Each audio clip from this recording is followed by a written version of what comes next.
Good evening, sir. Good evening all. Good evening, sir. Good evening. एक दो question और करके फिर मैं इक्विवेलेंट कॉन्सेप्ट करवा रहा हूँ स्टार्ट, है ना। Equivalent weight calculation, balance factor calculation करेंगे और फिर नेक्स्ट टर्न पे नॉर्मेलिटी इंट्रोड्यूस करके उसके टाइट्रेशन के क्वेश्चन करना सीख लेंगे। सर रेडॉक्स की कोई डीपीपी या मॉड्यूल हो? हाँ भेज दीजिए।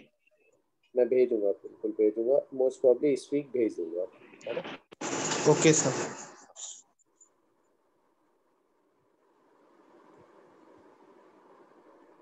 तो इस चैप्टर में और कितने लेक्चर्स लगेंगे?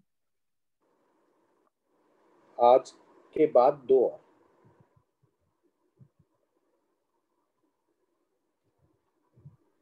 पर अभी रिडॉक्स सेशन चल रहा है। अभी बैलेंसिंग के बाद इक्विवेलेंट कंसेप्ट, नॉर्मेलिटी, टाइट्रेशन के क्वेश्चन कैसे करते हैं और कितने किस टाइप के होते हैं, बस वो करके खत्म चैप्टर। सर एन फैक्टर क्या होता है? यही आज ही आ जाएगा बेटा, एन फैक्टर आज ही सीख जाओगे एन फैक्टर। बस एक दो प्रैक्टिस के लिए क्वेश्चन कर दो जिससे मुझे ये पता रहे कि हाँ तुम डिस्प्रपोर्शनेशन को भी बैलेंस कर लोगे। ये डिस्प्रपोर्शनेशन है कि नहीं, बल्कि उल्टा है उसका कि नहीं। डिस्प्रपोर्शनेशन का उल्टा है, नहीं डिस्प्रपोर्शनेशन है कि नहीं है, यस बोलो।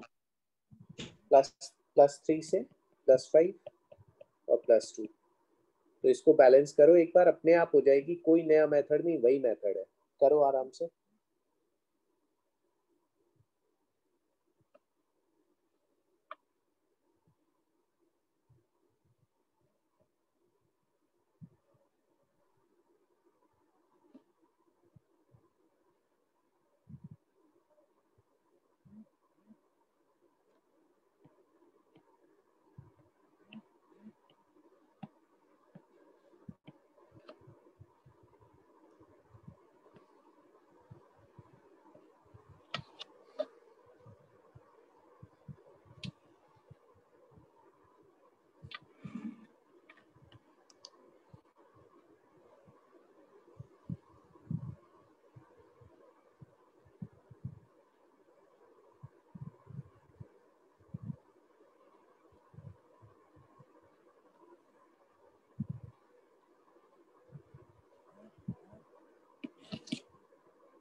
तो चैप्टर का नाम कौन सा है? ये बेटा 2 पार्ट्स में है चैप्टर एक्चुअली। सबसे पहला पार्ट है इसका oxidation number and balancing of redox. दूसरा अभी मैं हेडिंग डालने ही वाला हूँ बस, उसका नाम है इक्विवेलेंट कॉन्सेप्ट।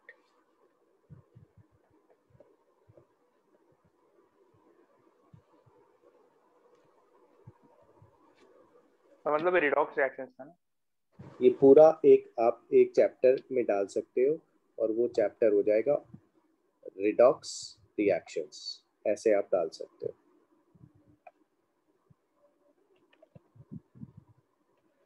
चलो हो गया, हुआ तुम लोगों का कि मैं करूं? मैं तो करूंगा ही, क्या ये बताओ। n+3 +5 में जा रहा है कि नहीं बच्चों? Yes yes sir. ठीक है। 5 - 3 प्लस का 2, तो राइट हैंड साइड 2 इलेक्ट्रॉन, और वही n+3 n+2 में जा रहा है कि नहीं शिवांश? Yes sir. पूछ लो, ये लूप बनाना आता है? No sir. नहीं आता? चलो देखो, हमेशा हमेशा क्या करना है,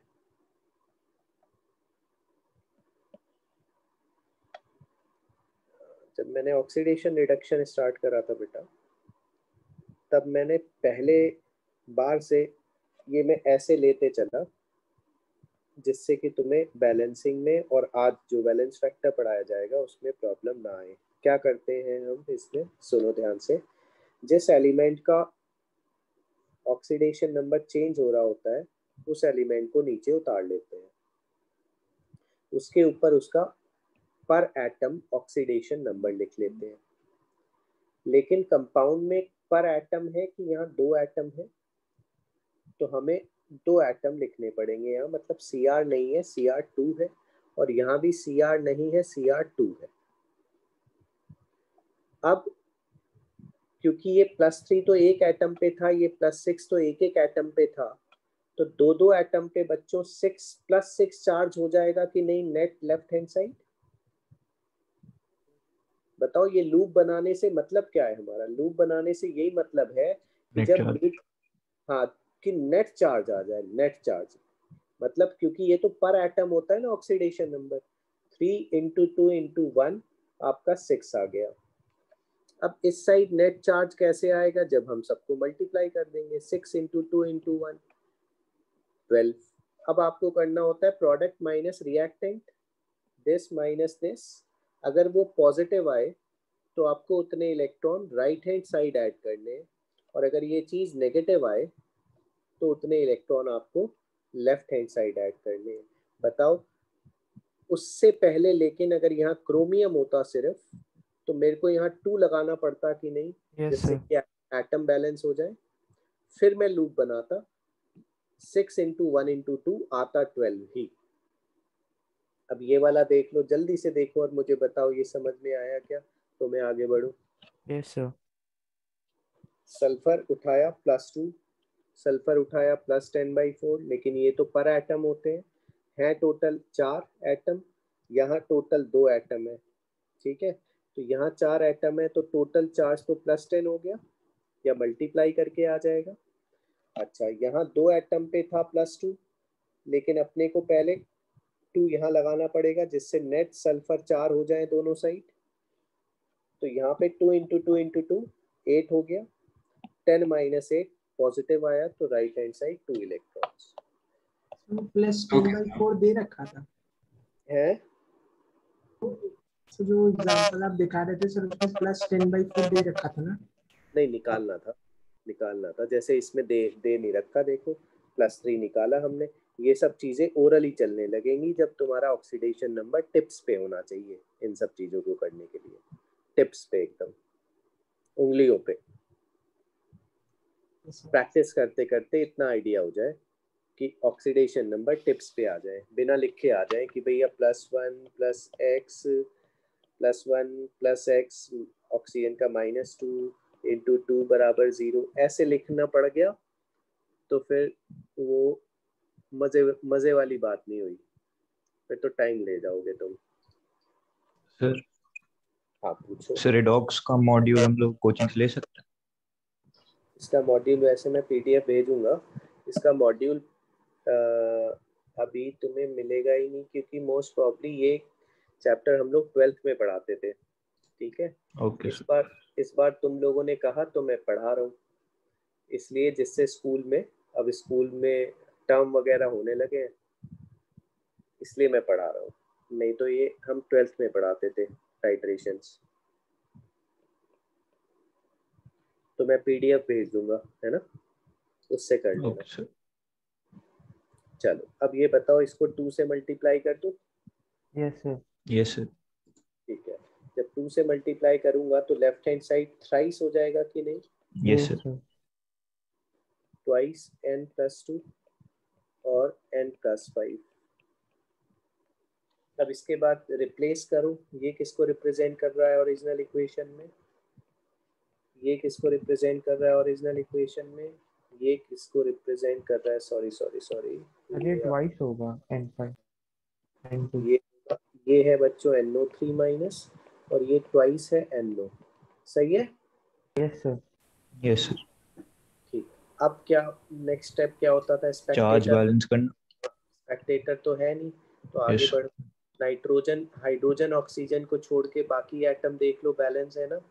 बस एक नाइट्रोजन ही है, और नाइट्रोजन दोनों साइड 3-3 है, बैलेंस्ड हो गए। अब आ जाओ इस स्टेप में चार्ज बैलेंसिंग। बताओ लेफ्ट में चार्ज कितना है बच्चों? 0 0 -1। -1। अच्छा, एसिडिक मीडियम में करना है, तो बताओ बच्चों, एक H+ लगाना पड़ेगा राइट हैंड साइड, जिससे नेट चार्ज 0 0 हो जाए। यस नहीं सर। है? Yes sir. ठीक है, अब बताओ ऑक्सीजन बैलेंस करना, ये स्टेप नहीं आया क्या, पूछ लेना। आ गया। अच्छा, ऑक्सीजन एटम्स कितने, लेफ्ट में, 6 राइट में, 4 5 किससे 5 किससे बैलेंस होंगे, सर H2O से। वाटर बताओ ऑक्सीजन बैलेंस हो गए 6-6, हाइड्रोजन बैलेंस हो गए कि नहीं, यस सर। समझ में आ गया सबको, यस सर। कर लोगे। डिस्प्रपोर्शनेशन का भी वही तरीका है, बिल्कुल टेंशन नहीं लेनी है, वही सेम तरीका रखना है। थोड़ी प्रैक्टिस और करोगे, जब मैं क्या भेजूंगा, मॉड्यूल भेज दूंगा, ठीक है, मॉड्यूल या जो भी डीपीपी या जो भी है वो भेज दूंगा। और बाकी फिलहाल अभी स्टार्ट करते हैं इक्विवेलेंट कंसेप्ट।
इसी वैलेंस फैक्टर को एन फैक्टर भी बोलते हैं।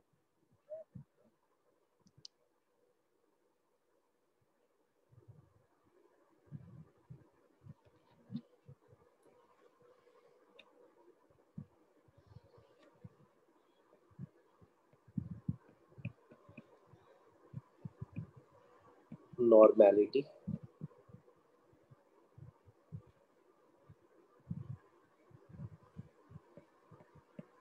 लॉ ऑफ इक्विवेलेंस,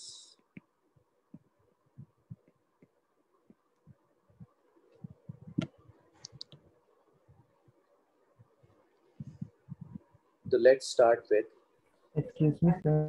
हाँ बोलो। सर इसमें फैराडेज के लॉज नहीं आएंगे? Faraday's law, yes sir.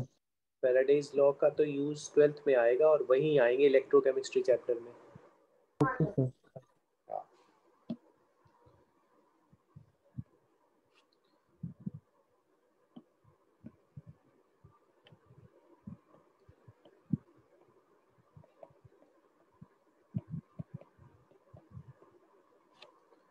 देखो भाई, डेफिनेशन जब इक्विवेलेंट मास की डिफाइन करी गई,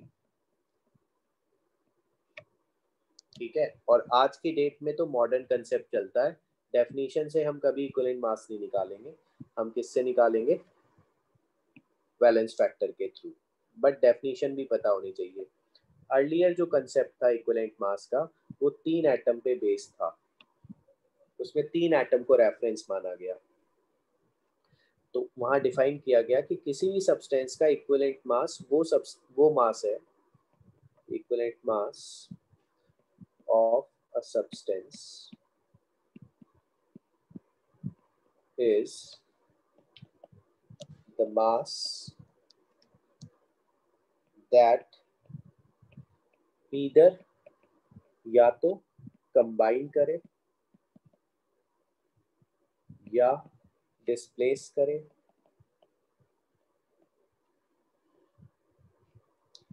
35.5 ग्राम Cl को, क्लोरीन को, और 8 ग्राम ऑक्सीजन को और 1 ग्राम हाइड्रोजन को, मतलब 3 चीजों के इक्विवेलेंट मास फिक्स कर दिए गए। किस किस के बच्चों? क्लोरीन का, ऑक्सीजन का 8 ग्राम, हाइड्रोजन का 1 ग्राम। ठीक है, अब इस डेफिनेशन से हम कैसे इक्विवेलेंट मास निकाल सकते हैं? हाँ बोलो।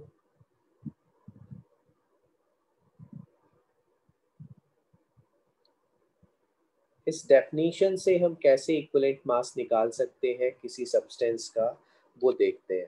ध्यान से सुनना। सपोज करो हम कहते हैं कि AlCl3 बना। ठीक है, तो AlCl3 बना तो इसमें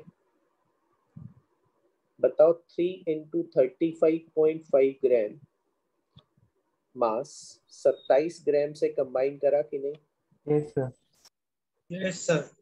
अब प्योर यूनिटरी मेथड लगाते हैं। हमें निकालना है एल्यूमिनियम का इक्विवेलेंट मास। ठीक है, तो ये बताओ अगर 3 × 35.5 ग्राम क्लोरीन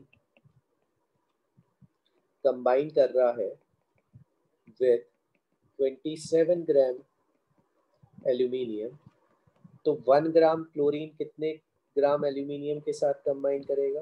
27/35.5 और 27 और 35.5 ग्राम क्लोरीन के साथ कितना मास कंबाइन करेगा एल्यूमिनियम? 27/3.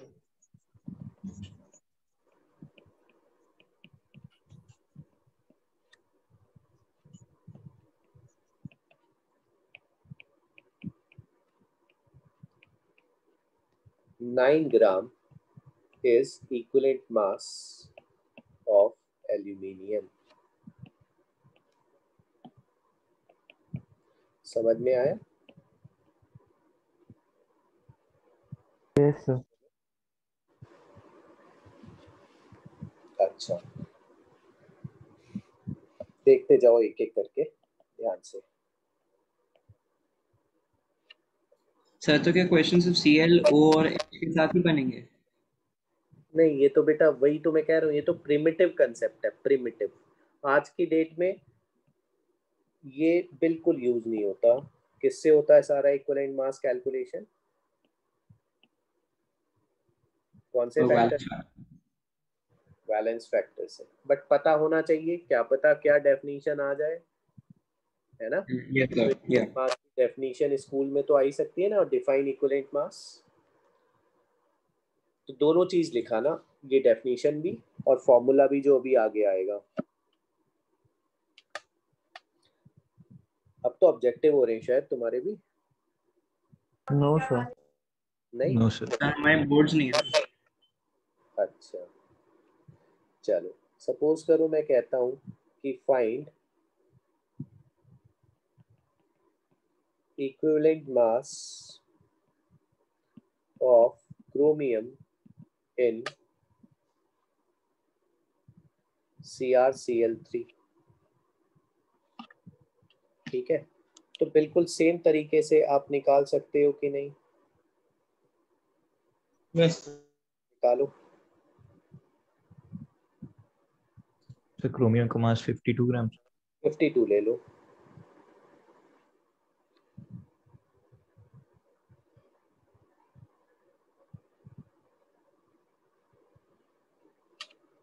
Sir, 0.488.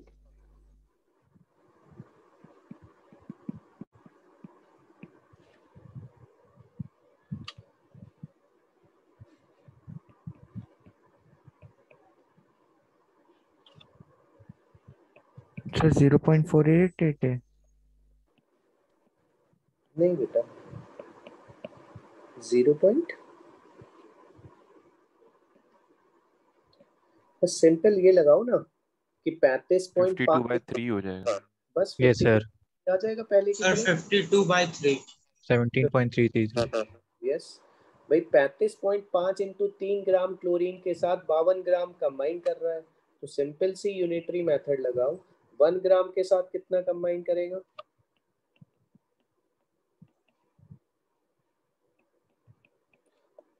और 17.2।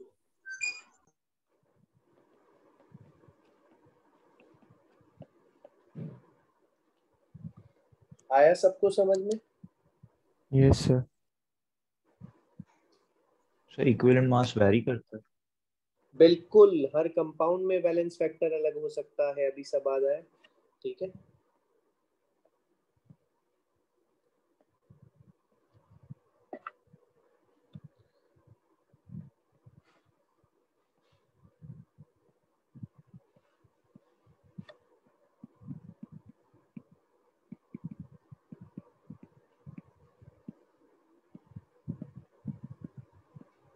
करो।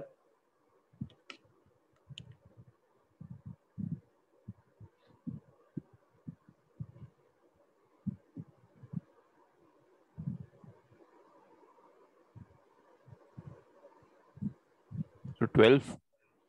12, yes, 12। yes।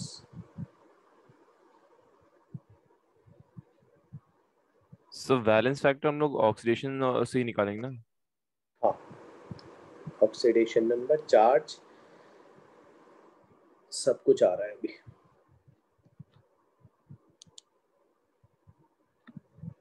तो सिंपल सी बात है बच्चों, 16 ग्राम ऑक्सीजन 24 ग्राम mg से कंबाइन करता है कि नहीं? 40 ग्राम MgO बना ना, जिसमें 16 ग्राम ऑक्सीजन है और 24 ग्राम mg है। तो बताओ 1 ग्राम ऑक्सीजन कितने मास से कंबाइन करेगा? 24/16। 8 ग्राम ऑक्सीजन,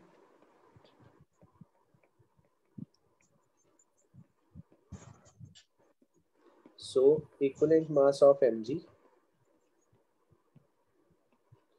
is m12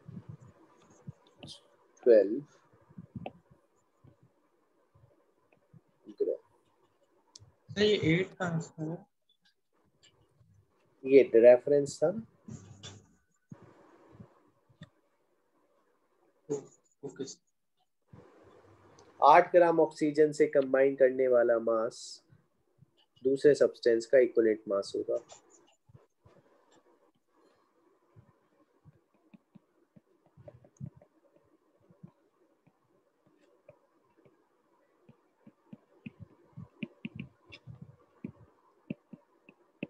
करो। 20।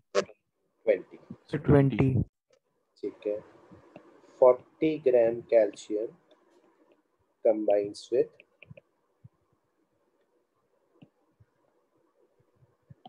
2 grams of each.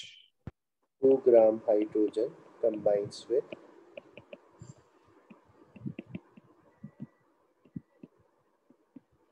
1 gram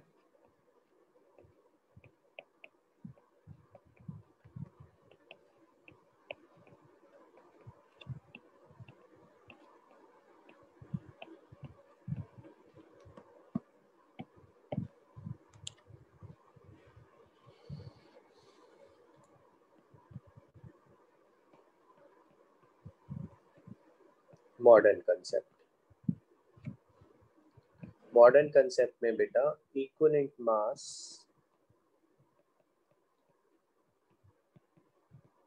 is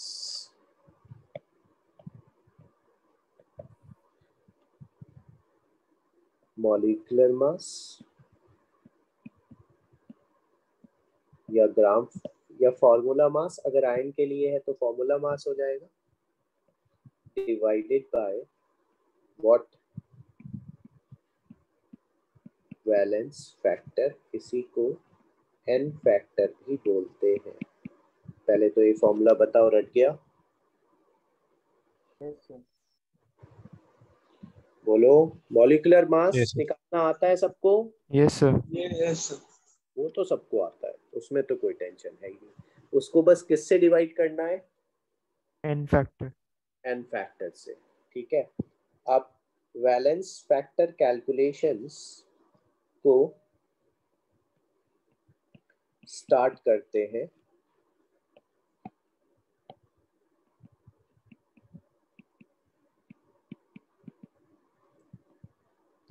पहले आयंस के लिए, फिर सॉल्ट्स के लिए, फिर एसिड बेस टाइट्रेशन में एसिड्स के लिए और बेसिस के लिए, और फिर रिडॉक्स टाइट्रेशंस में ऑक्सीडाइजिंग एजेंट्स एंड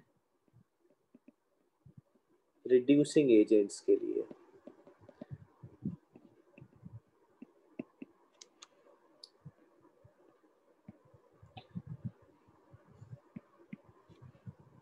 तो सबसे पहले अगर हम आयंस के लिए देखें तो आयंस के लिए valence factor is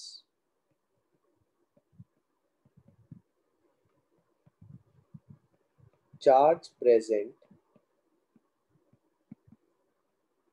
on one ion. Example,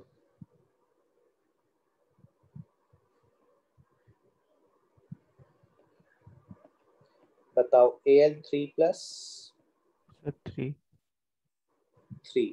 plus minus नहीं लगता इसमें, है ना, क्योंकि Yes, sir. अब मॉड्यूलस होगा।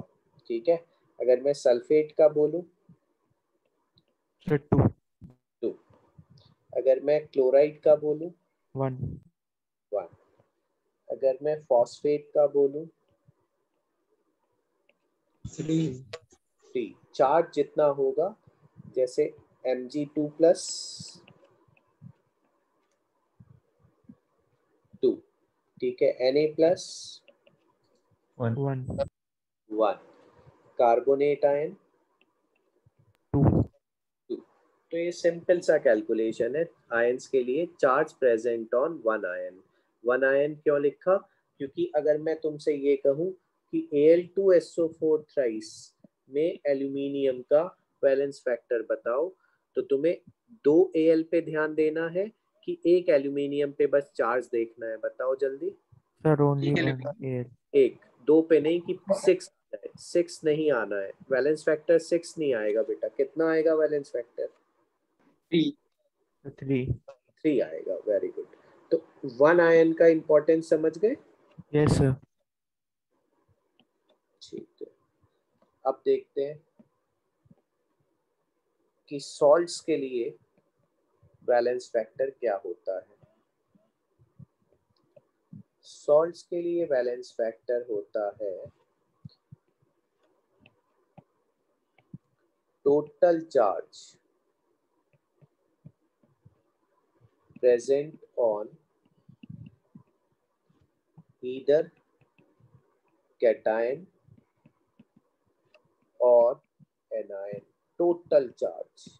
अब जैसे एग्जाम्पल से समझ में आएगा, अगर मैं कहूं कि MgO, ठीक है,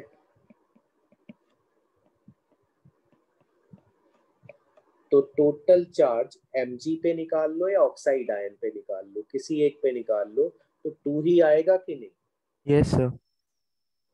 Yes. Al2SO4 whole thrice. समझ में आया? या तो एल्यूमिनियम पे निकाल लो टोटल चार्ज, कैटायन का टोटल निकाल लो चार्ज। कितना आया कैटायन का टोटल Sir, चार्ज? 6 6। या एनायन पे चार्ज निकाल लो, उस पे भी टोटल कितना आया? -2 × 3 6। बस मॉड्यूलस लेना है आपको, बताते जाओ। अब इस पे इसका Sir, बैलेंस 3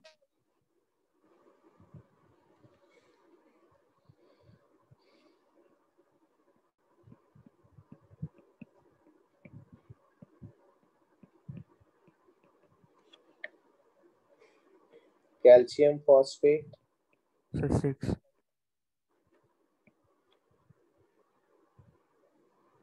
ठीक है। अब एक बात बताता हूँ, एक और सर बात। Na3PO4 कैसे?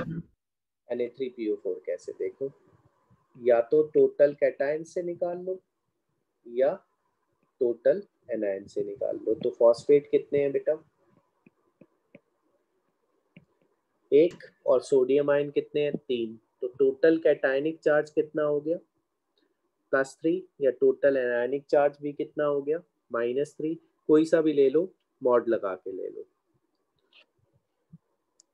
नहीं आया? ओके सर, यस चलो K2SO4 और बताओ।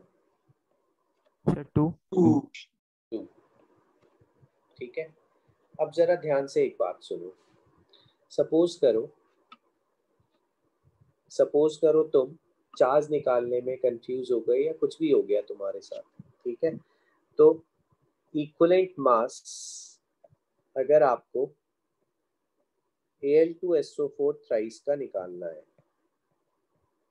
ठीक है, तो या तो आप इसका मॉलिक्यूलर वेट लिख के डिवाइडेड बाई 6 करोगे कि नहीं? Yes sir. ये तो मेथड 1 हो गया किसी सॉल्ट का इक्विवेलेंट मास निकालने का। या फिर एक मेथड 2 और बताता हूँ, कंसेप्ट क्लियरिंग है वो भी। Al2SO4 thrice is equal to equivalent mass of aluminium plus equivalent mass of sulfate। मतलब यहाँ पे जब हम मान लो मैं इसका मॉलिक्यूलर वेट बोलता बच्चों, तो ये बताओ इसके मॉलिक्यूलर वेट में आप क्या करते, 2 इंटू करते ना atomic mass of aluminium, yes sir. Plus 3 into sulphate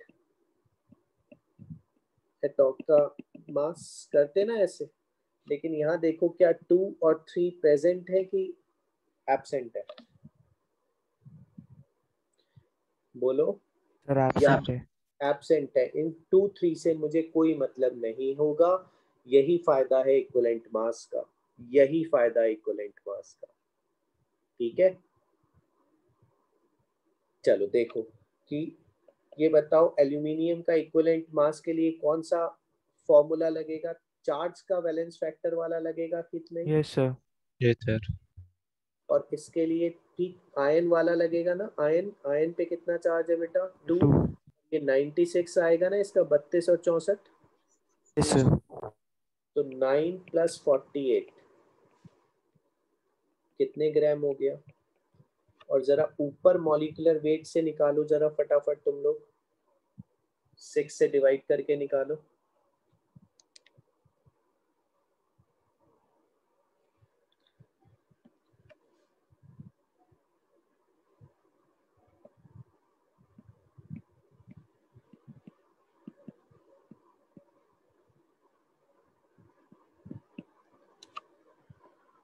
same आ रहा है कि नहीं?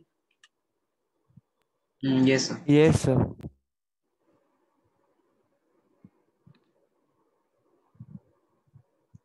नहीं आया समझ में? सर आ गया। आ गया सर। आ गया। बस सिंपल सी बात मैंने बताई अभी तक। 2 बैलेंस फैक्टर बताए बच्चों, एक तो सर सॉल्ट का। एक सेकेंड आंख बंद करके जरा सुन लो और दिमाग में बैठ जाएगी। कुछ भी नहीं बताया अभी मैंने बैलेंस फैक्टर अभी तक। आयन का क्या बताया? चार्ज, ठीक है। और सॉल्ट का क्या बताया? टोटल चार्ज, या तो कैटायन पे या एनायन पे। उसके बाद मैंने एक बात नई और बताई कि अगर किसी कंपाउंड का इक्विवेलेंट मास आपको निकालना है तो आपको उसमें जो 2 3 लगे होते हैं, MgCl2 में जो 2 लगा है उससे कोई मतलब नहीं है। Mg का इक्विवेलेंट मास निकालो, और क्लोरीन का पता ही है, चार्ज से पता लग जाएगा। अगर नहीं पता तो वैसे 35.5 ही आएगा। वो मास चाहे तुम सॉल्ट को पूरा लो या आयंस को अलग अलग लेके ऐड कर दो, सेम आएगा हमेशा। जैसे सर फॉर आपने एग्जाम्पल, ऊपर आयंस में लिखा है उसका मॉलिक्यूलर वेट होगा ना, आपने इक्विवेलेंट मास लिखा है सर। कहाँ पे? ओके सर, आपने उसको सो मींस सर वो आयंस में molecular weight of ion upon valency factor होगा ना ऑफ आयंस। हाँ हाँ, कहीं इस गलत केस में सर लिखा। एक सेकेंड, बस एक सेकेंड, कहीं गलत लिखा क्या बेटा? नो नो सर, आपने उसको फॉर्मूले की तरह लिख दिया, ठीक है। हाँ बोलो, पूछो। सर ये दोनों मेथड तो सेम ही है, क्योंकि सर एलसीएम लेंगे तो सेम ही चीज हो जाएगी। हाँ, इसलिए तो मैं कह रहा हूँ, पता होना चाहिए ना ये भी। Okay sir. इक्विवेलेंट मास या तो इससे निकालो या फिर इक्विवेलेंट मास अलग अलग ऐड करके निकाल लो, लेकिन फिर उसमें ट्वाइस मत करना बस। सर एक तरह से हम उसको आयंस में ब्रेक ही कर रहे हैं ना कंपाउंड को। बस आयन लेने और फिर इसका ट्वाइस का कोई मतलब नहीं रह गया। जैसे तुम MgCl2 का निकाल के देखो खुद, दोनों तरीकों से। MgCl2 का अगर इक्विवेलेंट मास आपको निकालना है तो अगर मॉलिक्यूलर मास बाई 2 ऐसे निकाल सकते हो ना। पूरे सॉल्ट पे कितना है बेटा? 24 और 71, 95/2। अच्छा, अब अगर मैं कहूँ तुमसे अलग अलग निकालो तो आप Mg2+ लिखोगे, प्लस ट्वाइस लिखोगे कि बस इक्विवेलेंट मास ऑफ क्लोराइड लिखोगे?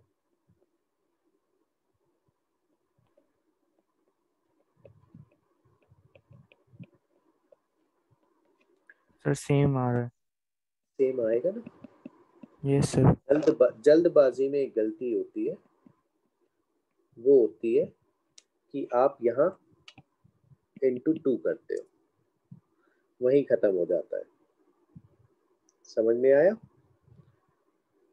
फायदा उठाओ इक्विवेलेंट मास का। फायदा क्या उठाया हमने कि इक्विवेलेंट मास अलग अलग एलिमेंट के अलग अलग निकाल के सॉल्ट का इक्विवेलेंट मास आ जाएगा। ये फायदा है ना इक्विवेलेंट मास का। यही तो फायदा उठाना है आगे चल के इक्विवेलेंट कंसेप्ट में।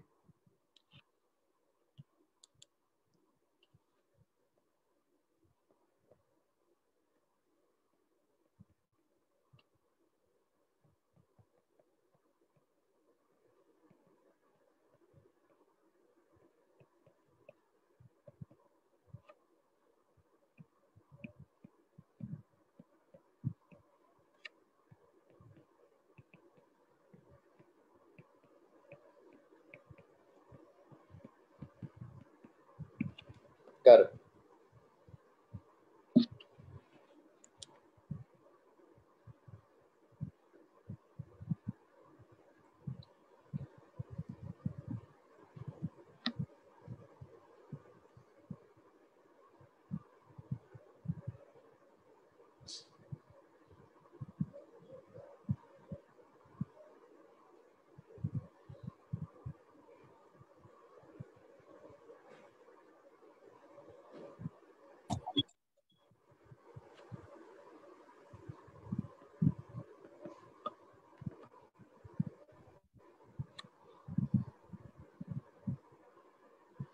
आदर्श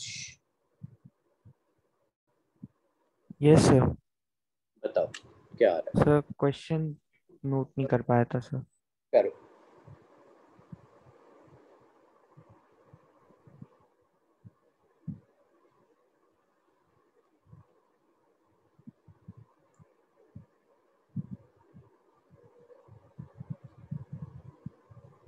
सर 9 ग्राम।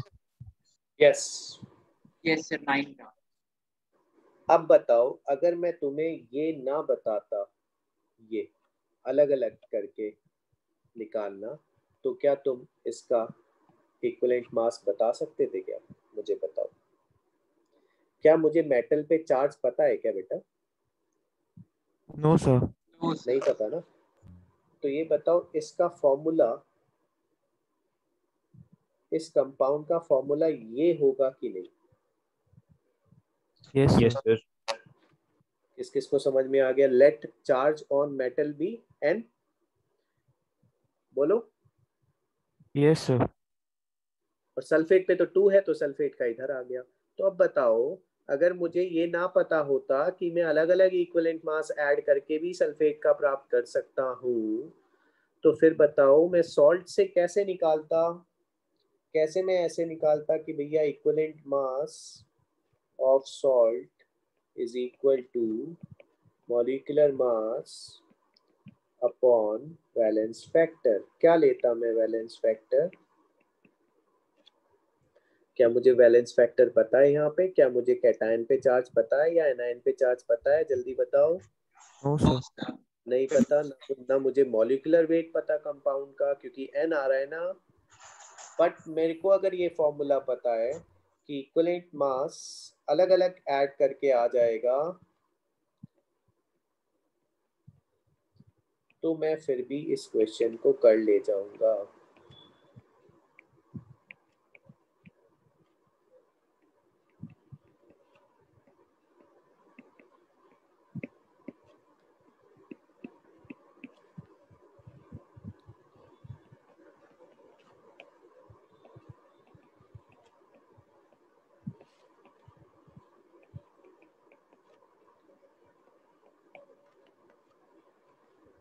किस किस को बात समझ में आ गई? Yes sir.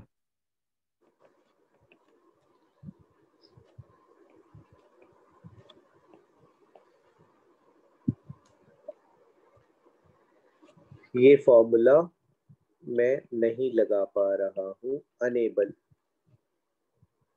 समझ में आया? Yes sir. किसी को डाउट है पूछ लो। सर ये एक और बार बता दीजिए। और बार दूसरा एग्जाम्पल लेके बताऊं?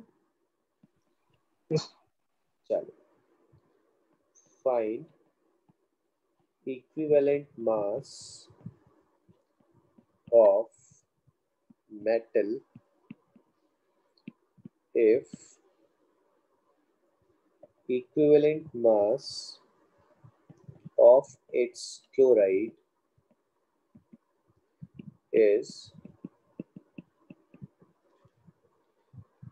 ठीक है। तो आप ये बताओ, क्या मेटल पे चार्ज पता है आपको? 20। तो ये, हाँ, तो ये बताओ फॉर्मूला आपका MClN आ गया, ये किस किस को समझ में आया? सर। एम पे चार्ज नहीं पता, मैंने प्लस एन मान लिया बेटा। क्लोराइड पे तो पता है ना -1, तो इसका कंपाउंड क्या बनेगा? MClN। ठीक है, अब फिर मैं ये बताओ, अब फिर ये बताओ कि क्या मैं इस फॉर्मूले से निकाल सकता हूँ इसका इक्विवेलेंट मास? No sir. निकाल नहीं सकता ना, लेकिन मैं अलग अलग तो करके कर सकता हूँ, मैं ट्राई करता हूँ, चलो करते हैं।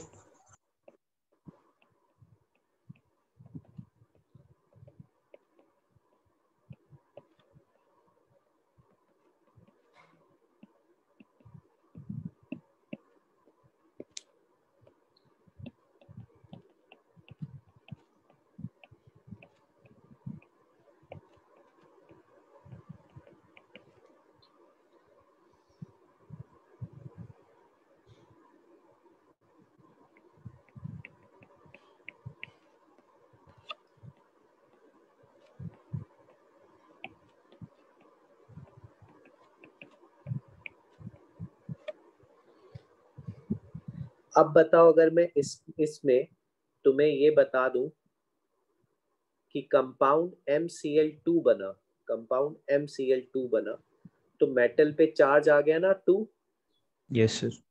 तो यस सर। एटॉमिक मास आ जाएगा कि नहीं? Yes sir. नहीं आया समझ में? सर क्या आगे। मैं इसको एटॉमिक मास अपॉन n लिख सकता हूँ कि नहीं? 10 आ जाएगा। सर। और अगर n दे दूं मैं, कैसे दे दूं? MCl2 दे दिया मैंने, तो बताओ मेटल पे क्या चार्ज होगा? +2। 3 होगा ना, सॉरी 2 होगा ना, तो 2 यहाँ रख के एटॉमिक मास आ जाएगा। अगर मैं कह दूं कि कंपाउंड MCl3 बनाया, ठीक है, सर। MCl3 बनाया, अगर मैं कह दूं MCl3 बनाया, तो बताओ फिर ये चार्ज कितना हो जाएगा? सर 3। मेटल 3। 3 हो जाएगा, तो इंटू 3 करना पड़ेगा। किस किस को बात समझ में आई? Yes sir. लेकिन अभी तो मैं मजबूर हूं कि मैं लिख ही नहीं सकता, n के बजाय कुछ और लिख ही नहीं सकता, क्योंकि उसने कुछ दिया ही नहीं। तो ये भी बड़ा इंपॉर्टेंट कंसेप्ट था। मेरे ख्याल से सब कुछ रट गया अब तुम लोगों को कि आयन पे वैलेंस फैक्टर क्या होगा, सॉल्ट पे कैसे निकालेंगे, सॉल्ट का वैलेंस फैक्टर, सॉरी सॉल्ट का इक्विवेलेंट में मास अलग अलग करके भी निकाला जा सकता है। उसके आयंस के मासेस को अलग अलग करो और ऐड कर दो विदाउट थिंकिंग कि भाई इसमें कितने आयंस है।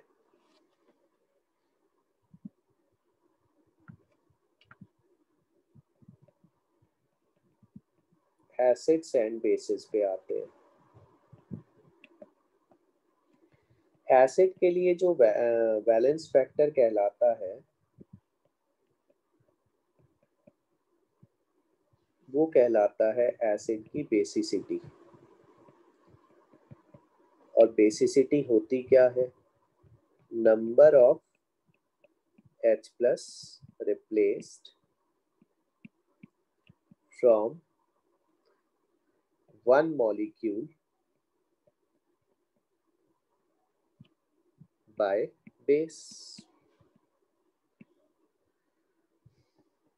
उसके एक मॉलिक्यूल से बेस जितने H प्लस निकालता है वो उसका वैलेंस फैक्टर होता है। फॉर एग्जाम्पल, अगर मैं आपसे कहूँ कि H2SO4 में NaOH से रिएक्शन कराई और NaHSO4 बना, तो बताओ वैलेंस फैक्टर ऑफ H2SO4 इस रिएक्शन One. में तो 1। 1 होगा, क्योंकि कितना H प्लस रिप्लेस हुआ? एक तो अभी इंटैक्ट है ना, यस सर। एक तो अभी इंटैक्ट है, एक ही तो रिप्लेस हुआ। ठीक है, तो और अगर मैं कंप्लीट न्यूट्रलाइजेशन करा दूं,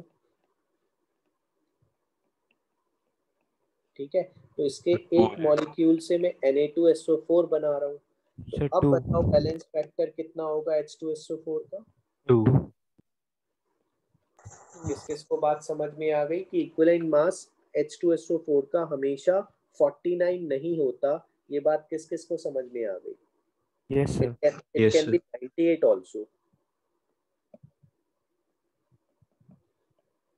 Is equivalent mass of H2SO4 always 49?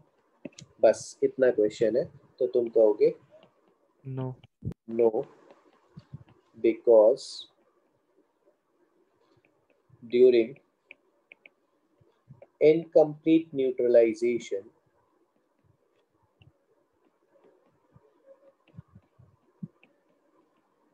valence factor is 1 and equivalent mass is what? 98. अब इसका मतलब तो ये हुआ कि ये बताओ HCl का बच्चों वैलेंस फैक्टर फिक्स हो गया, HNO3 का वैलेंस फैक्टर बच्चों फिक्स हो गया। लेकिन अगर मैं कहूँ H3PO4 का वैलेंस फैक्टर, तो ये बताओ अगर अगर NaH2PO4 बना और एक बार बना बच्चों Na2HPO4 और एक बार बना Na3PO4, तो बताओ H3PO4 का यहाँ इस रिएक्शन में 1, 2 and 3 1, 2 and 3 हो जाएगा। यस।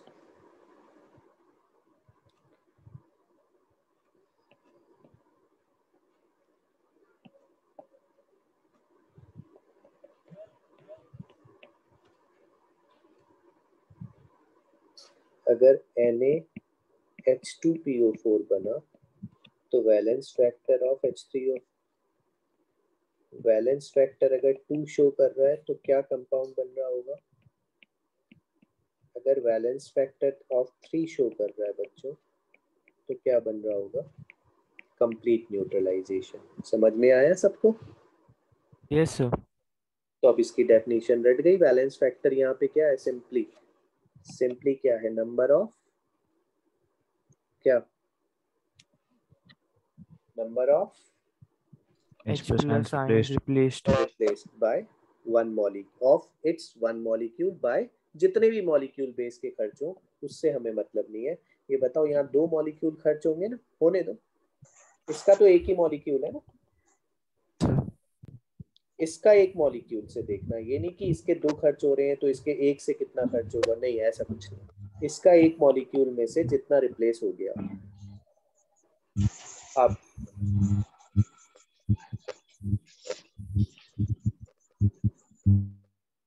सुनो जरा ध्यान से, H3PO4 की स्ट्रक्चर बना रहा हूं बच्चों, देखना।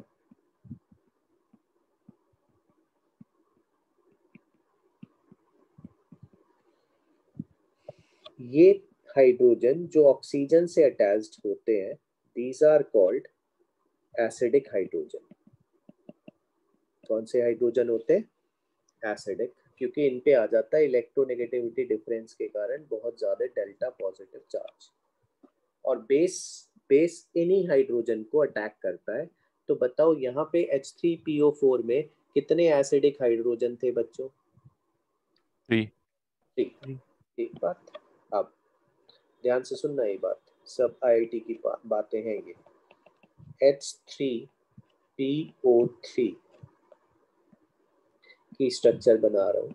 So 2। हाँ, बताओ इसमें ये और ये एसिडिक हाइड्रोजन सिर्फ कितने हैं बच्चों? सर 2। और 2, जबकि ये कौन सा हाइड्रोजन कहलाता है? This is called reducing hydrogen. Reducing hydrogen का मतलब ये बताओ, क्या H3PO4 में कोई हाइड्रोजन फास्फोरस से अटैच्ड है? नहीं है। क्या तो क्या ये दूसरे को रिड्यूस कर सकता है? No sir. नहीं कर सकता। बट यहाँ पे रिड्यूसिंग हाइड्रोजन है कि नहीं? दूसरे को जब वो गेन कराएगा तो दूसरा तो रिड्यूस हो जाएगा कि नहीं? Yes अब sir। Yes sir. अब जरा इसको ऑक्सीडेशन नंबर कंसेप्ट से समझाता हूँ। +5 और +3, ये बताओ +5 क्या और ऊपर जा सकता है कि हाईएस्ट में है? सर हाईएस्ट में। हाईएस्ट में है। अगर खुद और नीचे नहीं जा सकता तो क्या, सॉरी, और ऊपर नहीं जा सकता तो क्या खुद को ऑक्सीडाइज कर सकता है फास्फोरस? No sir. खुद को ऑक्सीडाइज नहीं करेगा तो दूसरे को रिड्यूस भी नहीं करेगा। रिड्यूस भी नहीं करेगा। तो क्योंकि उसमें रिड्यूसिंग हाइड्रोजन है नहीं, या तो वैसे देख लो या फिर इलेक्ट्रॉन कंसेप्ट से देख लो। अब बताओ यहाँ P+3 में है तो यहाँ खुद को ऑक्सीडाइज कर सकता है कि नहीं? Yes sir। खुद को ऑक्सीडाइज मतलब दूसरे को Reduce। क्योंकि इसमें देखो रिड्यूसिंग हाइड्रोजन है ना, वो जब दूसरे को पकड़ा देगा तो दूसरा तो हो गया रिड्यूस। But H3PO4 ऑक्सीडाइज भी तो फिर हो सकता है। क्या चीज? H3PO3 ऑक्सीडाइज भी तो हो सकता है। हाँ, वो तो उसमें रिड्यूसिंग हाइड्रोजन भी है, और अगर रिड्यूस करेगा और ऑक्सीजन तो एक्सेप्ट कर ही सकता है ना H+। ओके सर, तो ऑक्सीजन बॉन्ड्स बनेंगे उसमें। हाँ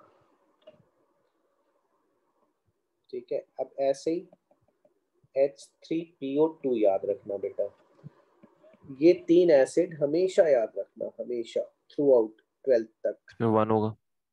हाँ, इसमें एक ही एसिडिक हाइड्रोजन होता है बच्चों, और 2 होते हैं इसमें रिड्यूसिंग हाइड्रोजन। इनके अलावा एक और याद रख लोगे तो काम ही खत्म हो जाएगा IIT तक, H3BO3। इसको एक्चुअली ऐसे लिखना चाहिए, BOH थ्राइस। आयनिक इक्विलिब्रियम में मैं पढ़ाऊंगा कि it doesn't have any replaceable hydrogen. लगते हैं 3 रिप्लेसेबल लगते हैं, बट एक भी रिप्लेसेबल नहीं है। Does not have any replaceable. ठीक है, तो अब बताओ, इनके अलावा जितने एसिड दिखेंगे तुम्हें, उनमें ज्यादातर में जितने हाइड्रोजन होंगे सब रिप्लेसेबल होंगे। तो बताओ H2CO3 का वैलेंस फैक्टर 1 और 2 दोनों हो सकता है कि नहीं? Yes sir. जल्दी बताते जाओ। इसकी सोचना ही कहाँ है तुम्हें, सोचना ही कहाँ है, बोलो। इसमें सर बोरिक एसिड में सोचना है, H3PO2 में और H3PO3 में सोचना है। इनके अलावा सोचना ही नहीं है। जितने हाइड्रोजन होंगे सब मान के चलना रिप्लेसेबल है, सब एसिडिक है। बोलो। Yes sir. तो जल्दी बताओ, H2CO3 कार्बोनिक एसिड 2। 2 भी हो सकता है, 1 और 2 दोनों हो सकते हैं कि नहीं? Yes sir. अच्छा, H3PO4 जल्दी 1 2 बताओ। 3 1 2 3 H3PO3 1 2 1 2 1 1 2 H3PO2 1 1 1 balance factor can only be 1। Very good. So अब मैं लिख दूं यहाँ वैलेंस फैक्टर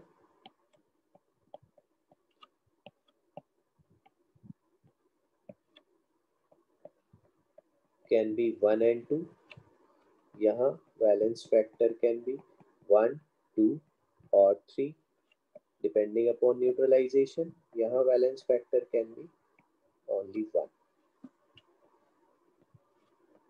यहाँ वैलेंस फैक्टर आयनिक इक्विलिब्रियम में बताऊंगा 1 होता है, but not due to replaceable proton, but due to it can accept 1 electron pair, because boron family के कंपाउंड्स लुईस एसिड होते हैं. कौन से एसिड होते हैं बेटा? Lewis acid. Lewis acid. ज्यादा टेंशन में मत लो, छोड़ दो इसे भी.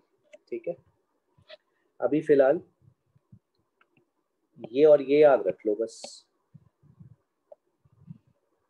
और इसका ये वैलेंस फैक्टर कैसे आया इसको छोड़ दो. ठीक है, लुईस एसिड में वैलेंस फैक्टर क्या होता है बेटा? जितने इलेक्ट्रॉन पेयर वो रिसीव करता है, बट उसकी जरूरत पड़ेगी नहीं. ठीक, तो एसिड का वैलेंस फैक्टर आपको आ गया, याद हो गया. जो एक्सेप्शन थे वो याद रहेंगे. अब आ जाओ बेस के वैलेंस फैक्टर पे. बेस का वैलेंस फैक्टर बच्चों एसिडिटी. अब एसिडिटी क्या होता है? या तो number of hydroxyl ions replaced from its one molecule, या फिर number of H plus ions accepted for ये वाला जो है, ये वाला सिर्फ एनाइंस के लिए बेटा. एनाइंस बेसिस होते हैं, या आगे चल के पढ़ाया जाएगा.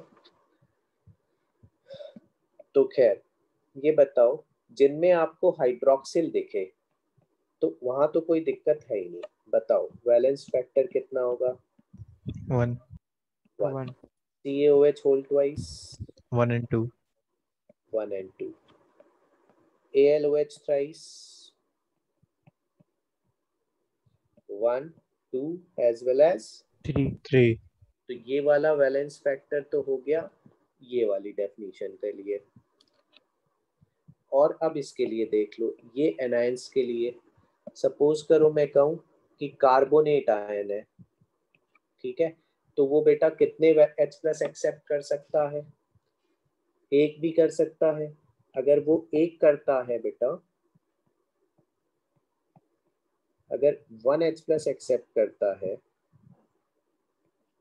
HCO3 1 minus हाँ, और अगर 2 H प्लस एक्सेप्ट कर लेता है, H2CO3 ठीक है, तो यहाँ वैलेंस फैक्टर कार्बोनेट का 2 और यहाँ वैलेंस फैक्टर कार्बोनेट का 1.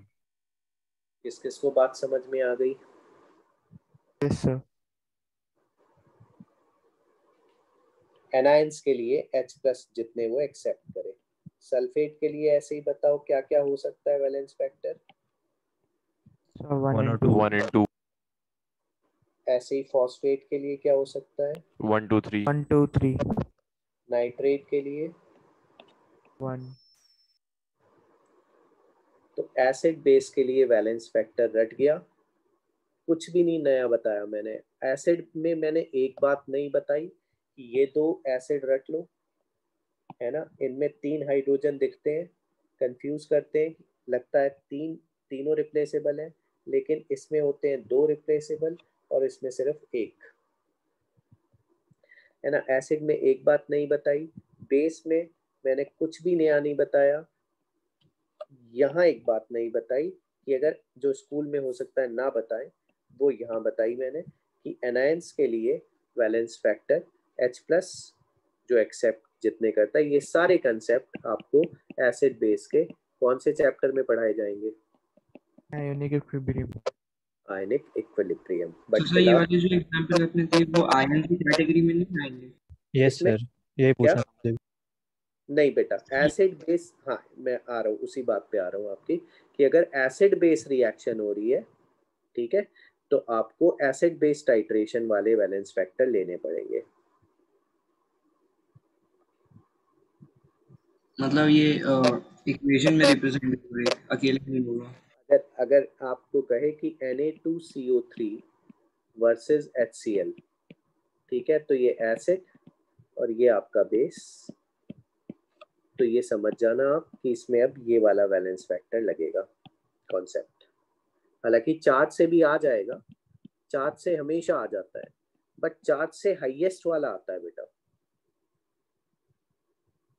मान लो मैं कहूं कि Na3PO4, बताओ वैलेंस फैक्टर इसका 3 आएगा ना चार्ज से भी? Yes sir. ठीक है, लेकिन वैसे इसका बताओ 1 2 3 दो तीनों हो सकते हैं, यस सर। तो चार्ज से आ जाएगा लेकिन हाईएस्ट वाला आएगा। तो बेसिस में भी कोई एक्सेप्शंस होते हैं? बेस में ऐसा कोई एक्सेप्शन नहीं, जितने हाइड्रोक्सिल दिखेंगे सब रिप्लेसेबल होते हैं।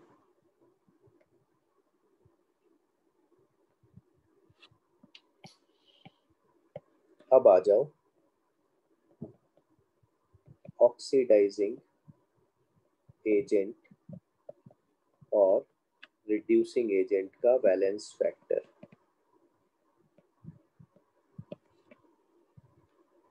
वेरी वेरी इंपॉर्टेंट, जितने मैं लिखूंगा वो रटे होने चाहिए अगर तुम्हें आईआईटी में ये क्वेश्चन करने हैं तो। रिडॉक्स टाइट्रेशन के यहाँ वैलेंस फैक्टर होता है बच्चों नंबर ऑफ इलेक्ट्रॉन्स लॉस्ट और gained upon number of molecules involve. समझाता हूं जरा, ध्यान से सुनना। सपोज करो मैं क्या क्या कहूं कि Na2C2O4 किसी रिडॉक्स रिएक्शन के दौरान CO2 में कन्वर्ट हुआ। किस में कन्वर्ट हुआ? CO2 में। तो कल की तरह, लास्ट टर्न की तरह आप कार्बन उतारो बस, कार्बन +3 से कार्बन +4 में जा रहा है कि नहीं? Yes sir. यहाँ 2 लगाओ बेटा, यहाँ 2 लगाओ, ठीक है, यहाँ लूप बनाओ 8, यहाँ लूप बनाओ 6, 8 - 6 करो 2 इलेक्ट्रॉन, ठीक है। अब मुझे ये बताओ कि ये ऑक्सिलेट आयन है, ऑक्सिलेट आयन, ठीक है। तो अगर यहाँ Na2C2O4 ना होता, K2C2O4 होता, जो भी होता यहाँ पे, बैलेंस फैक्टर किसके कारण है? Na+ के कारण है कि ऑक्सिलेट आयन के कारण है? अब यहाँ वो फॉर्मूले नहीं लगेंगे, टोटल चार्ज वाले फॉर्मूले नहीं लगेंगे। अब यहाँ पे लगेगा ये वाला फॉर्मूला कि नंबर ऑफ इलेक्ट्रॉन्स लॉस्ट और गेन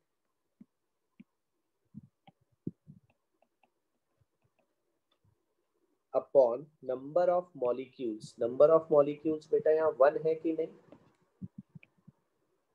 बोलो। Yes sir. तो balance factor of oxalate ion अगर आप लर्न करोगे तभी तुम्हारे क्वेश्चन होंगे बेटा, क्योंकि पता है वो ऑक्सिलेट आयन को ये मान के चलेगा कि आपको पता है कि oxalate ion during redox it converts to CO2।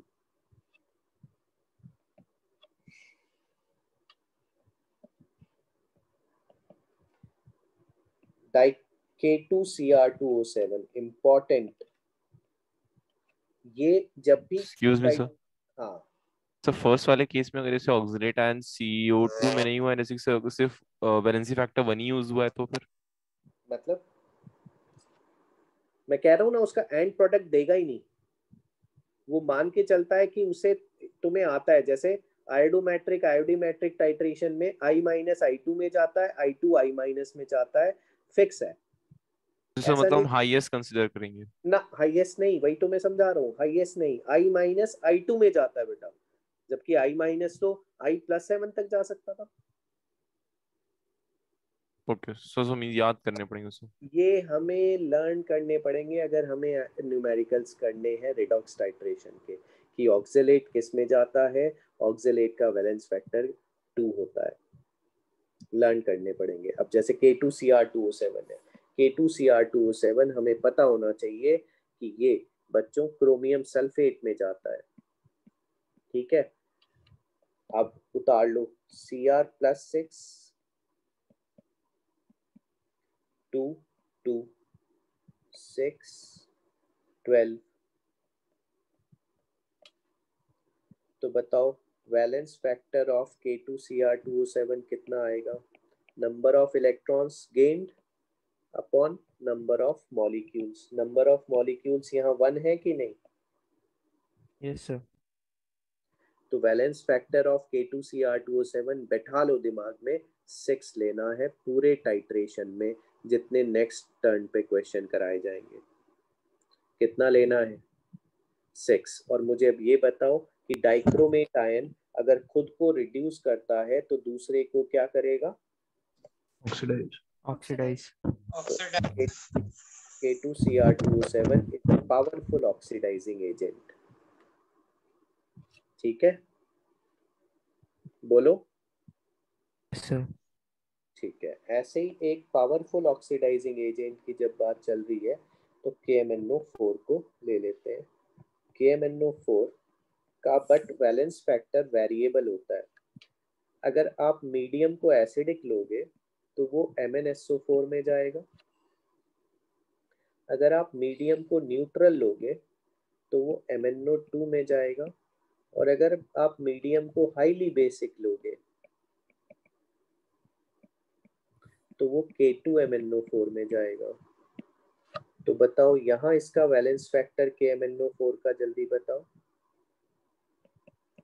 Mn+7 से +2 गया कि नहीं?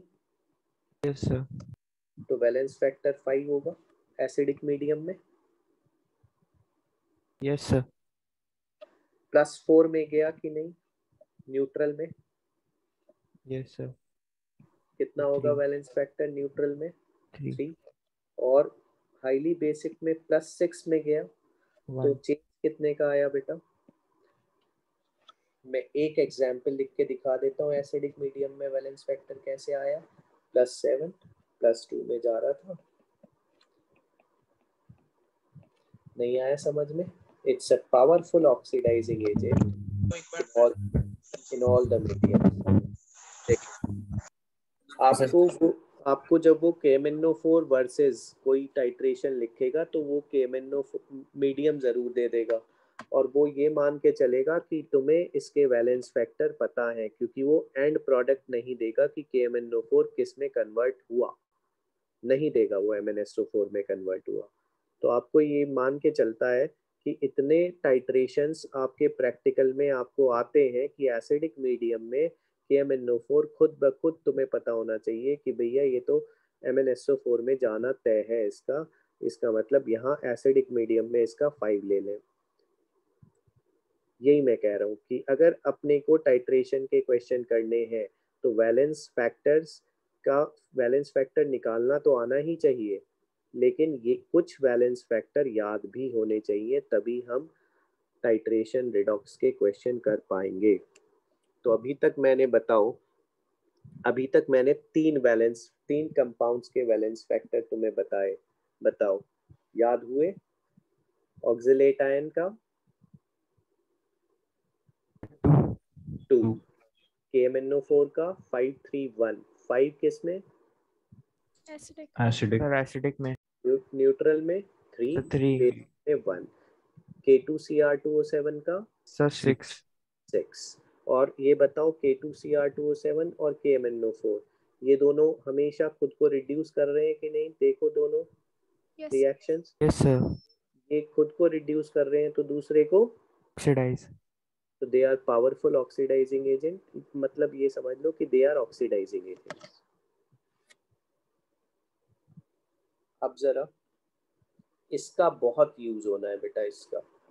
इसका कॉमन नेम होता है, वैसे तो ये थायोसल्फेट है, इसका हमने काफी पढ़ा ऑक्सीडेशन नंबर। इसका कॉमन नेम होता है हाइपो। हाइपो हमेशा टेट्राथायोनेट में चेंज होगा बच्चों, हमेशा। ठीक है, तो ये बताओ सल्फर अगर +2 से +5/2 जा रहा है और यहाँ 2 यहाँ 4 यहाँ 2 लगाया तो ये जब लूप बनाया तो ये 10 आया, लूप बनाया तो ये 8 आया, तो 2 इलेक्ट्रॉन। मुझे जल्दी से वैलेंस फैक्टर बताओ हाइपो का। सुहानी 2 नहीं, सुहानी, सबको नहीं बोलना। सर 2। सिद्धांत, yes sir. Valence factor 2 So 1. तो 1 होगा, तो वहाँ 1 पे 2 होगा, है। 2 upon 1 2 होगा। 1। 2/2। ठीक है, समझ में आ रहा है? अभी तक पहली बार यहाँ 2 आया, ठीक है, तो इसलिए इम्पोर्टेंट वैलेंस फैक्टर है। मोस्ट ऑफ द स्टूडेंट्स इस रिएक्शन से इसका वैलेंस फैक्टर 2 लिख के आते हैं, लेकिन 2/2 1 हो जाएगा। Yes sir. ठीक है, तो आज बिल्कुल ऐसा बेस बना रहा हूं मैं तुम्हारा कि नेक्स्ट टर्न पे तुम एक एक सेकेंड में इसके न्यूमेरिकल करोगे। ठीक है, कुछ भी नहीं, रिडॉक्स टाइट्रेशन के ही पहले न्यूमेरिकल करा दूंगा, फिर एसिड बेस के करा दूंगा। ठीक है, बट ये वैलेंस फैक्टर्स लर्न करके आना।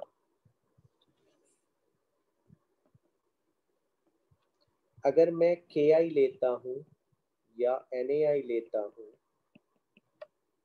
तो वो I2 में जाएगा, और अगर मैं I2 लेता हूं बच्चों तो I2 I माइनस में जाएगा। तो देखा जाए I माइनस I2 में गया कि नहीं?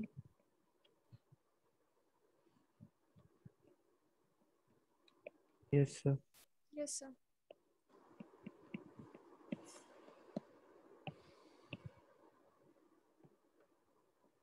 और अगर आयोडीन लूंगा मैं तो वो अपने आप I माइनस में जाएगा।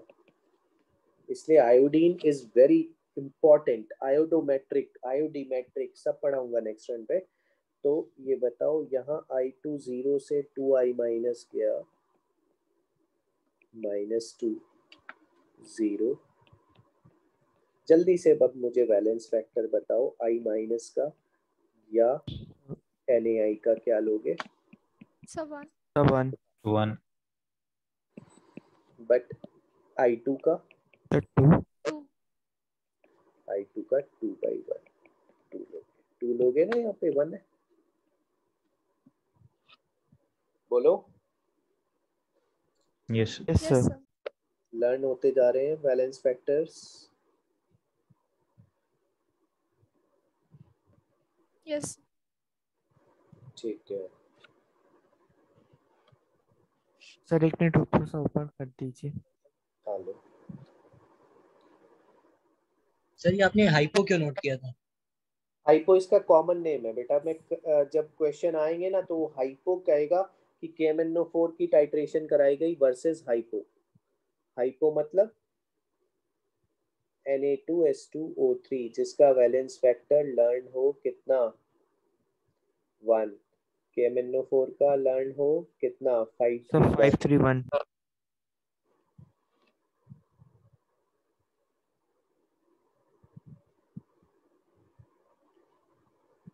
सिक्स्थ वाला एग्जांपल दिखा दीजिए एक बार। सिक्स्थ वाला लो।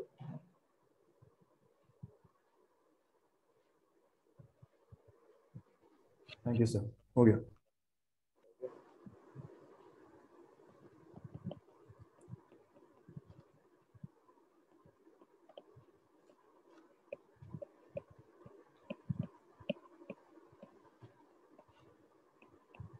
भाई सिंपल सी बात है, फेरस होगा तो फेरिक में जाएगा। यस बोलो। सर।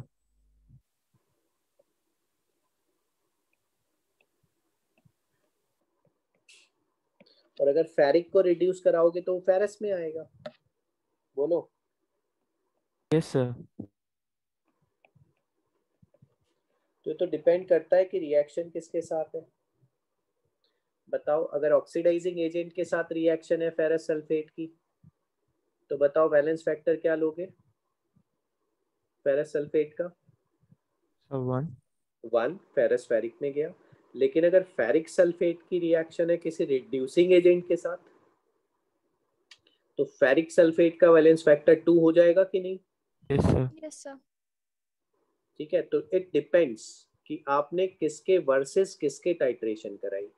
अब ऑक्सीडाइजिंग एजेंट 3 रट लो, 2 रट लो फिलहाल, KMnO4 और K2Cr2O7। और रिड्यूसिंग एजेंट ये रट लो, एक तो हाइपो। हाइपो बताओ, हाइपो खुद को क्या करता है, कर रहा है, हाइपो खुद को ऑक्सीडाइज कर रहा है कि नहीं? ऑक्सीडाइज। Yes, sir. यस तो सर। ये कौन सा एजेंट होगा? Reducing. Reductant. It's an important reducing agent actually. ठीक है, और ये बताओ I2 क्या होगा? I2 खुद को क्या कर रहा है? रिड्यूस। ऑक्सीडेंट। दूसरे को ऑक्सीडाइज, तो ये ऑक्सीडाइज। बट I माइनस क्या होगा? खुद को ऑक्सीडाइज कर रहा है, तो I माइनस क्या होगा? Sir reductant.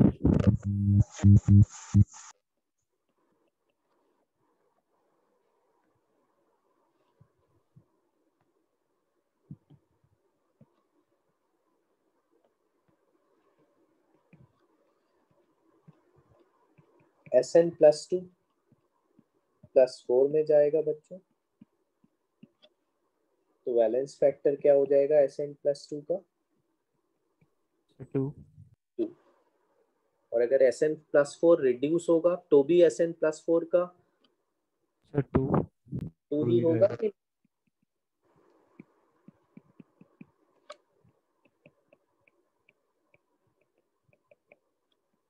During reduction. अब याद करो, बस 2 बैलेंस फैक्टर और कर लेते हैं, उतने से काम हो जाएगा अपना। IIT का भी हो जाएगा। ठीक है, दो याद और कर लो। एक तो H2O2 को याद करो कि H2O2 ऑक्सीडेंट भी हो सकता था और रिडक्टेंट भी। किस किस को याद है ये बात? Yes sir. तो H2O2 अगर वाटर में जाता है तो खुद को क्या कर रहा है बेटा? रिड्यूस। रिड्यूस। ठीक है, तो दूसरे को क्या करेगा? ऑक्सीडाइज। तो ड्यूरिंग ऑक्सीडाइजिंग एजेंट उसका वैलेंस फैक्टर क्या लेना है? सर 2। किसका? H2O2 का। और ड्यूरिंग रिड्यूसिंग एजेंट वो खुद को क्या करेगा? ऑक्सीडाइज, तो वो O2 में जाएगा बेटा, during its reducing agent reductant nature.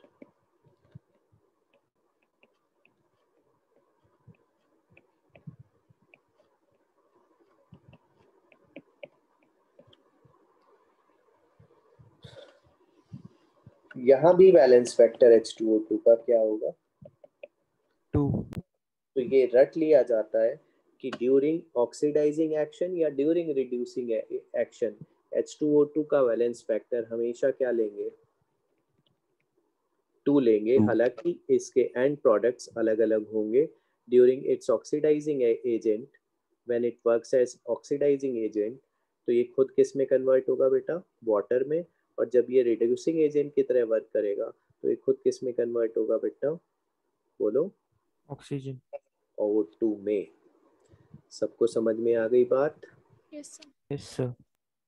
इतने रट लो। और एक लास्ट बात बता देता हूँ, वैलेंस फैक्टर ड्यूरिंग अच्छा, एक दो चीजें और बताता हूँ। नोट, सपोज करो मैं कहता हूँ तुमसे कि इसका वैलेंस फैक्टर वर्सेस KMnO4, इस सॉल्ट का वैलेंस फैक्टर क्या लोगे? तो इस सॉल्ट का वैलेंस फैक्टर बेटा होगा 3। क्यों? क्योंकि फेरस भी ऑक्सीडाइज होगा और ऑक्सलेट भी ऑक्सीडाइज होगा। तो कभी कभी क्या होता है कि कंपाउंड में दो दो ऐसे आयन पड़े होते हैं जो दोनों ऑक्सीडाइज हो जाते हैं, तो नेट वैलेंस फैक्टर फिर सॉल्ट का क्या हो जाएगा? ऐड कर देगा। किस किस को बात समझ में आ गई? Yes sir. Yes, sir. ऐसे ही मुझे बताओ SnC2O4 का क्या लोगे फिर वर्सेस K2Cr2O7, K2Cr2O7 का तो फिक्स ही है ना 6, इसका भी फिक्स ही है ना 5 एसिडिक मीडियम में, बट सॉल्ट का निकाल रहे हैं बेटा। सॉल्ट का बताओ जल्दी से क्या लोगे? तो अब तुम कहोगे कि सर सॉल्ट में दोनों पोर्शन ऑक्सीडाइजेबल है। हाँ बिल्कुल, स्टेनस भी स्टेनिक में जाएगा, सर ऑक्सीडेट तो आपने बताया ही है CO2 में सर जाएगा। 4। तो नेट इलेक्ट्रॉन्स 4 का एक्सचेंज होगा, तो valence factor will be 4। These are very important cases जो आईआईटी में फंसा देता है ना, ऐसे सॉल्ट दे देता है जिसमें दोनों पार्ट्स ऑक्सीडाइज या रिड्यूस होंगे।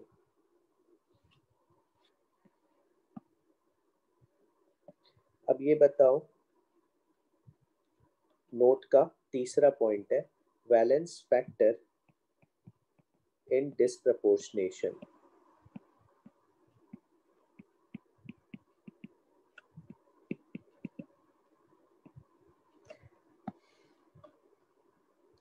सिंपल है, फॉर्मूला वही है। सपोज करो मैं कहता हूं आपसे कि HNO2 HNO3 में गया और NO में गया, तो आप तो हाफ सेल रिएक्शन लिखो, N+3 N+5 में गया, कितने इलेक्ट्रॉन्स? N+3 N+2 में गया, कितने इलेक्ट्रॉन्स? इसको इंटू 2 करोगे और ऐड करोगे, तो ये बताओ ये 3HNO2 आ जाएगा कि नहीं? बोलो। Yes sir. अब बस एक काम करना कि ये दोनों इलेक्ट्रॉन ना कैंसिल आउट मत करना, दोनों साइड ऐसे लिख लें। तो ये बताओ वैलेंस फैक्टर ऑफ HNO2 क्या होगा? 2/3। Very good. कितने इलेक्ट्रॉन्स का कितने इलेक्ट्रॉन्स का लॉस या गेन हुआ? सर 2। 2 का, ठीक है। और कितने मॉलिक्यूल्स इन्वॉल्व हुए? सर 3। अब इसका एक फॉर्मूला और बता देता हूँ। 1 valence factor is equal to 1 number of electrons involve in oxidation plus number of electrons involve in reduction. सही वाला समझ में नहीं आता। बता रहा हूँ, number of electrons involve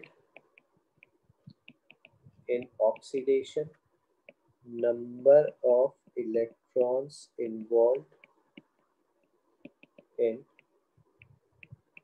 reduction.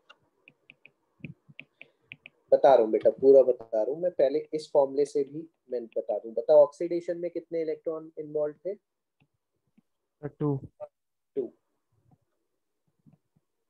और बताओ रिडक्शन में कितने इलेक्ट्रॉन्स इन्वॉल्व थे? सर 2। 1। सर 1।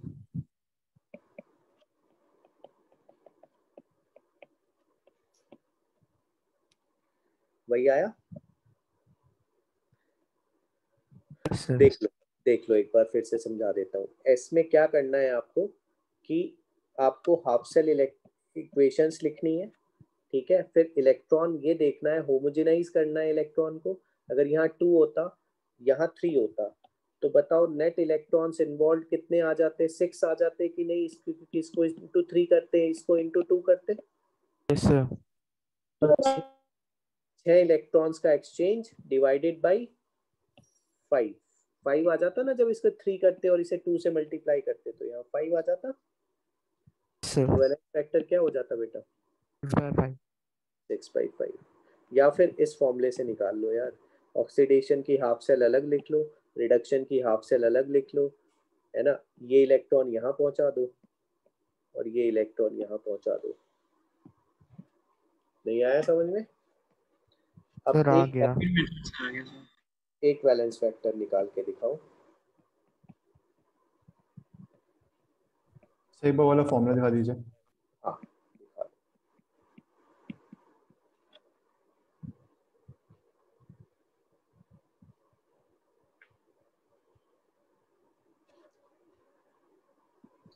सर जैसे HNO2 में number of replaceable H+ ion होता है, नहीं बेटा, तो वो एसिड बेस में है, वो एसिड बेस।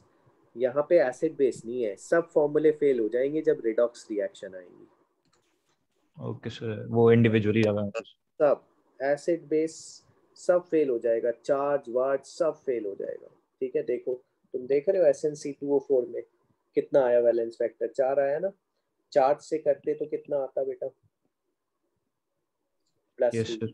चार्ज से करते तो कितना आता, +2। ठीक है, सब कुछ फेल हो जाएगा जब टाइट्रेशन रिडॉक्स के केसेस आएंगे, सिर्फ ये फॉर्मूला लगेगा और कुछ नहीं कर सकते हम। इसलिए इतना इम्पोर्टेंट है IIT के लिए, इसका निकालो।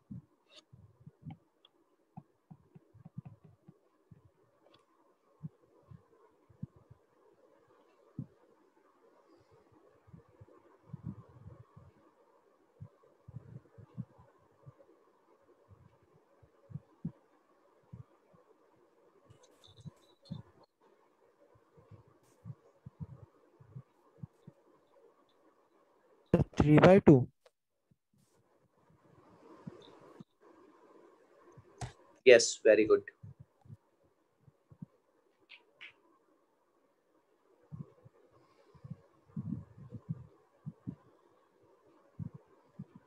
सर इसमें मल्टीप्लिकेशन नहीं करेंगे ना सर, जब उस फॉर्मूले से करेंगे? ना ना ना ना ना, उस फॉर्मूले से नहीं, मैंने इसलिए यहाँ लिख दिया।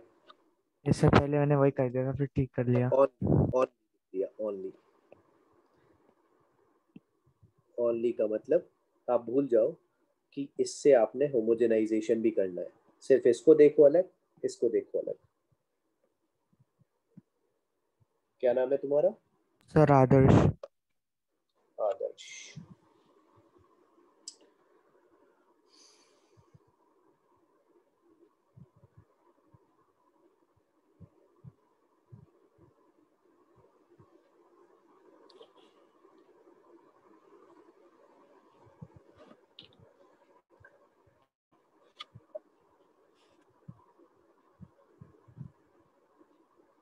अनुराग ठाकुर। Valence factor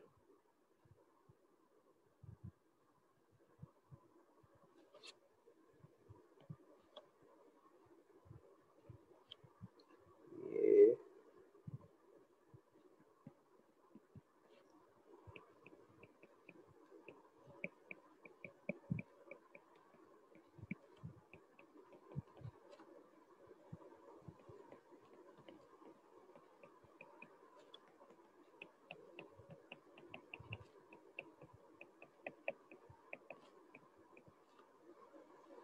3 + 1 4। सही चल रहा हूँ ना? Yes sir. Yes, sir. और अगर होमोजेनाइज करना पड़े बेटा तो इसको इंटू 3 करोगे ना आप, यस सर। इसको इंटू 3 करोगे और नेट इलेक्ट्रॉन आ जाएंगे 6।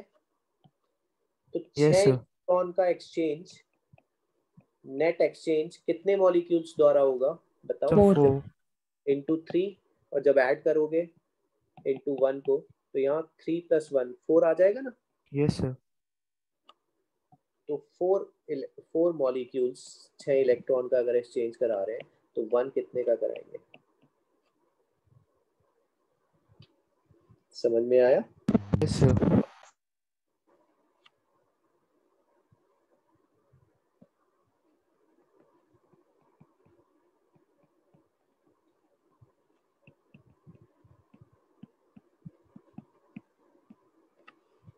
लास्ट, आज का लास्ट क्वेश्चन कर दो और फिर नेक्स्ट टर्न पे सारे वैलेंस फैक्टर रट के आना, जिससे कि सीधे न्यूमेरिकल करो नॉर्मेलिटी इनटू वॉल्यूम के। नॉर्मेलिटी पहले इंट्रोड्यूस करके सीधे रिडॉक्स के न्यूमेरिकल कराऊंगा मैं पहले।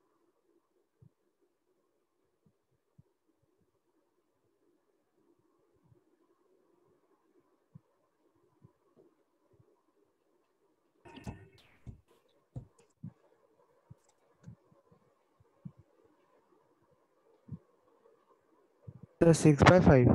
यस सर 6/5 आ रहा है। सर 6/5।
सही 10 मॉलिक्यूल्स का सर।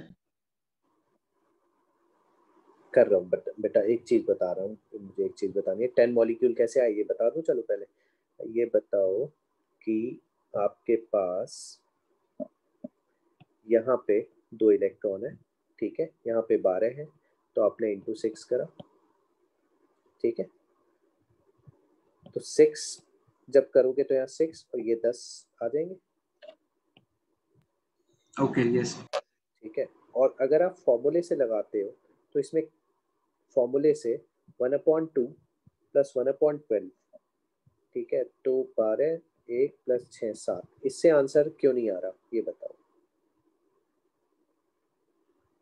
क्योंकि हम जब भी ये फॉर्मूला लगाएंगे, ठीक है, हम जब भी ये फॉर्मूला लगाएंगे तो हम किसके लिए लगाएंगे, हम लगाएंगे बेटा पर एटम। मतलब हम यहाँ पे 4p नहीं करेंगे, 4 नहीं करेंगे। 4 नहीं करेंगे हम यहाँ,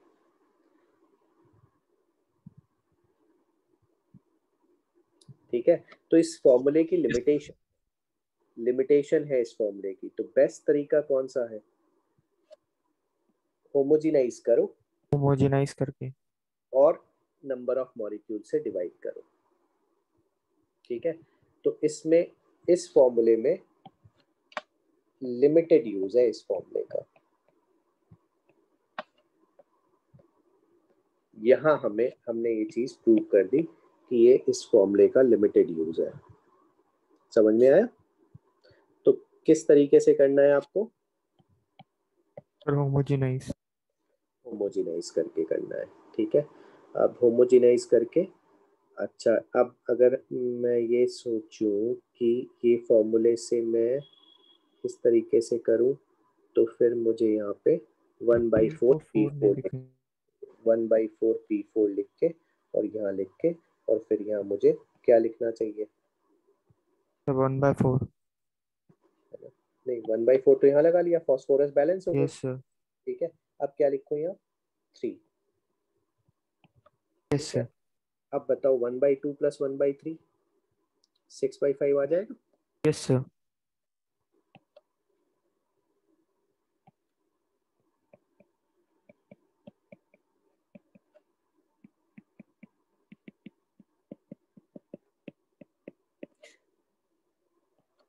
तो अगर आप पर एटम चलो, इसके पर एटम चलो तो आप ये फॉर्मूला यूज करना, ठीक है।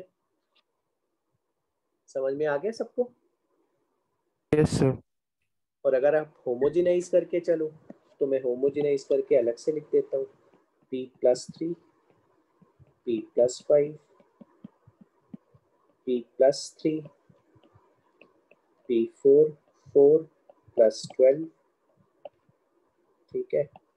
अब इंटू 6 6 + 4 10 P+3 इन्वॉल्व्स कितने इलेक्ट्रॉन्स,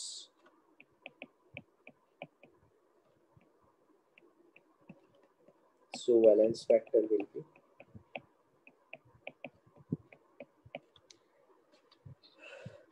ठीक है। तो ये अगर आपको इस फॉर्मूले से करना है तो आप इस तरीके से करना,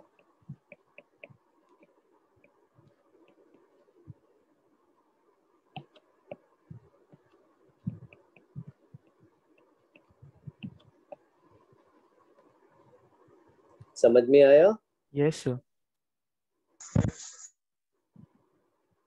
तो ये आप बैलेंस फैक्टर डिस्प्रपोर्शनेशन का, पहली बात बता दूं, रिडॉक्स टाइट्रेशन में कोई यूज नहीं होगा, ये एक्स्ट्रा इंफॉर्मेशन है, ठीक है। और नेक्स्ट टर्न के लिए ये सारे बैलेंस फैक्टर रट के आओ तो फटाफट क्वेश्चन हो जाएंगे। कोई अब तुम्हारा बेस तैयार हो गया, अब मुझे बस N1V1 = N2V2 पढ़ाना है। बैलेंस फैक्टर अगर तुम्हें याद है तो 5-5 मिनट में सारे क्वेश्चन होते चले जाते हैं। चलो आज इतना पढ़ते हैं, लिख लिख के इन्हें याद करना पड़ेगा, ठीक है। लिख लिख के याद कर सारे। मैं नेक्स्ट टर्न पे पहले रिवाइज कराऊंगा तब आगे बढ़ूंगा।